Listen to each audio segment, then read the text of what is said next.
현재 베트남은 극심한 전력난에 직면해 있습니다. 베트남의 전력난은 석탄 공급 부족으로 인해 발생하고 있으며 이에 베트남 정부는 시민들에게 절전을 당부하고 있습니다. 코로나로 인해 베트남 내 석탄 생산량이 줄어든 가운데 우크라이나 사태로 수입 석탄 가격마저 치솟으며 수급 불균형이 나타나고 있다는 설명입니다. 일각에서는 베트남 정부가 석탄을 대체할 뚜렷한 대안을 내놓고 있지 못한 상황에서 전력난이 만성화할 수 있다는 우려마저 나오고 있습니다. 구독과 좋아요 한 번씩 부탁드립니다. 지난 3월 베트남 전력공사는 코로나로 인해 석탄 공급업체들의 운영이 중단되며 올여름 전력 위기가 나타날 수 있다고 경고했다고 로이터는 보도했습니다. 이어 베트남 전력공사는 전자기기를 사용하지 않을 때에는 전원을 끄고 전력 수요가 높은 시간대에는 필수적인 기기만 써달라며 시민들의 절전을 당부했습니다.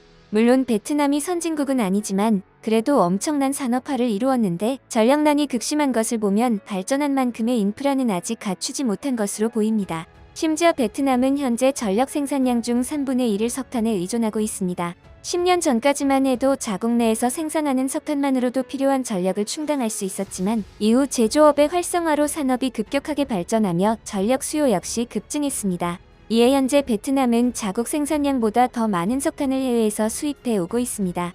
이러한 상황에서 전 세계적으로 석탄에 대한 주목도가 높아지며 수입 석탄 가격마저 급등하자 베트남은 국내의 공급이 모두 불안정한 가운데 전력난에 직면한 것입니다. 한편 응우옌 홍지엔 베트남 산업통상부 장관은 주베트남 호주 대사관과 주베트남 남아프리카 공화국 대사관을 방문해 석탄 공급을 요청했습니다. 호주와 남아프리카 공화국에서 더 많은 석탄을 들여오기 위한 계약 체결에 나선 것입니다. 하지만 올해 1월 세계 최대 석탄 수출국인 인도네시아가 석탄 수출을 전면 금지하며 국제시장에 파동을 일으킨 상황에서 석탄 수입을 늘리기는 어려운 상황으로 보입니다. 이처럼 베트남은 석탄 부족으로 인한 전력난이 심각한 상황입니다. 하지만 베트남의 전력난은 석탄 부족뿐만 아니라 수력발전소의 어려움에도 봉착했다고 하는데요. 베트남 현지 매체에 따르면 베트남 남부 광남에 위치한 분강 4번 수력발전소가 강물이 메말라 운영이 어려운 상태로 알려졌습니다. 수력발전소를 가동하기 위해서는 물이 풍족해야 하는데 기후변화로 인한 엄청난 폭염과 가뭄으로 물이 부족해 수력발전이 무용지물이 된 것입니다.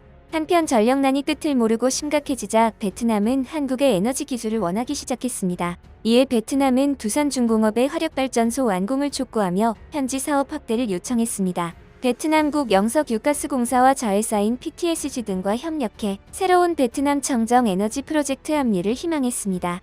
이날 응우옌 웅중 이사는 두산중공업에 송하우일 화력발전소 프로젝트를 구현하고 완료하기 위해 자원을 집중해달라고 당부했습니다. 그리고 나서 베트남 측은 두산중공업의 현지 사업 확대도 요청했는데요. 두산중공업이 2015년에 수주한 송하우일 화력발전소는 약 1조 원 규모의 1200메가와트급 발전소입니다. 송하우일 석탄 화력발전소는 호치민에서 남서쪽으로 200km 떨어진 하우장 지역에 건설되며 베트남 남부 지역의 전력난 해소에 기여할 전망입니다.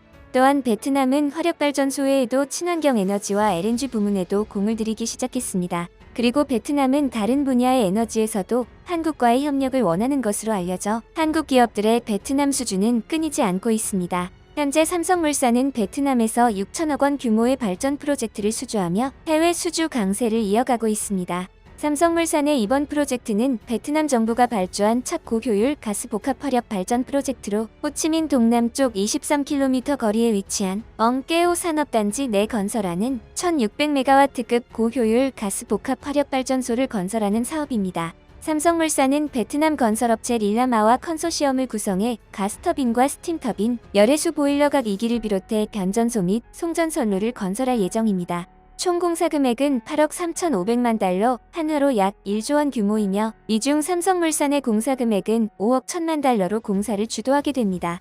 특히 삼성물산은 베트남 최초 LNG 터미널 프로젝트인 T-바이 LNG 터미널 공사를 성공적으로 진행하면서 현지에서 인정받은 기술력과 파트너십을 바탕으로 경쟁력 있는 입찰 제안을 통해 이번 수주에 성공했습니다. T-바이 LNG 터미널은 이번 수주한 발전소와 70km 떨어진 지역에 건설되고 있으며 완공 후에는 발전에 필요한 가스를 공급할 예정입니다. 이처럼 베트남이 한국 기업들에게 에너지 산업을 거의 독점적으로 맡기는 이유는 한국이 에너지 기술에 있어 세계 최고의 수준을 보이고 있기 때문입니다. 현재 한국의 에너지 기술은 매일같이 발전을 거듭하고 있습니다.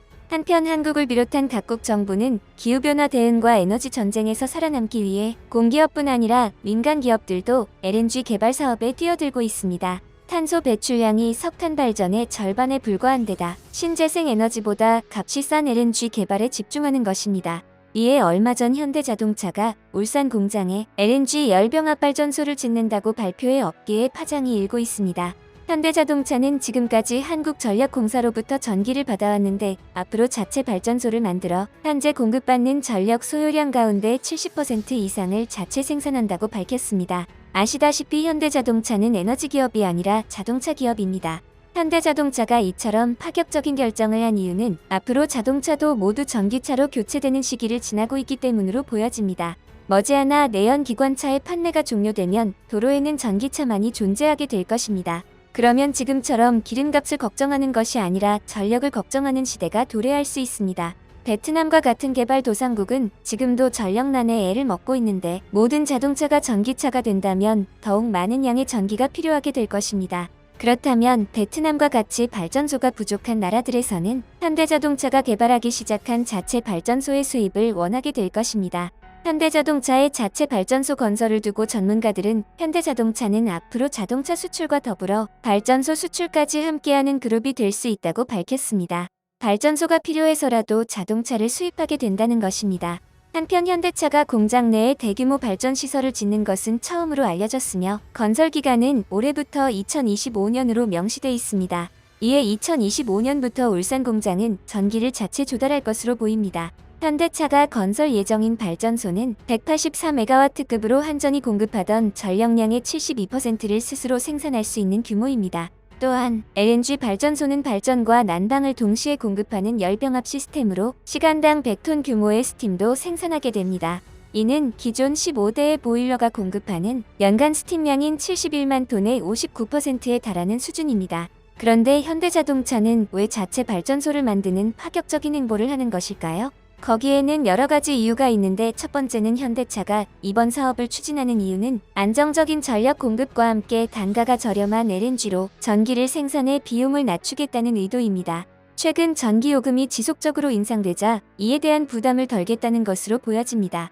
지난달 한국전력공사는 석탄, LNG 등 원자재가 급등과 RPS 신재생에너지 공급 의무화 확대에 따라 전기료를 kW시당 6.9원 인상했습니다.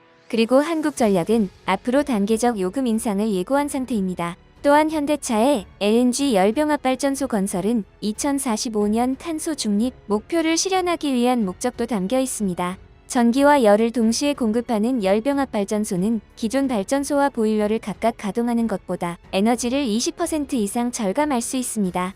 온실가스 배출도 기존 대비 30% 정도 줄일 수 있다는 분석입니다. 발전 연료로 사용되는 LNG가 비교적 친환경으로 분류되는 연료이기 때문입니다. 한편 현대차가 LNG 개발에 열을 올리듯이 탈탄소를 주도한 유럽연합도 LNG 개발에 사활을 걸고 있습니다. 현재 유럽의 LNG 수입은 올해 1월 사상 최대치를 기록했으며 러시아 파이프라인 가스 공급이 감소하거나 아예 중단되면 계속 증가할 수 있다고 밝혔습니다. 유럽은 우크라이나 사태로 에너지 위기를 겪고 있어 그러한 유럽을 미국이 전폭적으로 돕고 있습니다. 앞서 미국 내 7곳의 LNG 수출 터미널에서 수출된 천연가스 물량이 133억 세제곱피트로 미국 1일 천연가스 수출량의 신기록을 썼으며 해상에 떠있는 약 54개의 미국 LNG 운반선 가운데 60% 이상은 유럽으로 향했다고 블룸버그는 전했습니다. 우크라이나 사태 속 유럽의 에너지 자립을 돕기 위해 미국과 동맹국들이 분주히 움직이기 시작했습니다. 러시아가 에너지 무기화로 유럽 전체를 위협하는 것을 막기 위해서는 러시아 에너지에 대한 의존도를 줄여야 합니다. 이에 미국은 유럽 에너지의 대안으로 떠오르는 LNG 생산을 최대로 끌어올린다는 계획입니다. 미국의 이 같은 유럽 LNG 프로젝트에 한국의 LNG선 대규모 수주도 기대되고 있는 상황입니다. 한편 한국은 베트남의 에너지 개발을 거의 독점적으로 도와주고 있지만 일각에서는 베트남이 삼성과 같은 한국 기업들의 도움을 나중에는 외면했는데 이번에야 다르겠냐고 주장합니다. 하지만 한국의 에너지 기술을 세계적으로 인정받고 있으며 한국 기업들의 대규모 수주도 예고된 상황입니다. 오늘 영상도 시청해주셔서 감사드리며 내일 다시 찾아오겠습니다.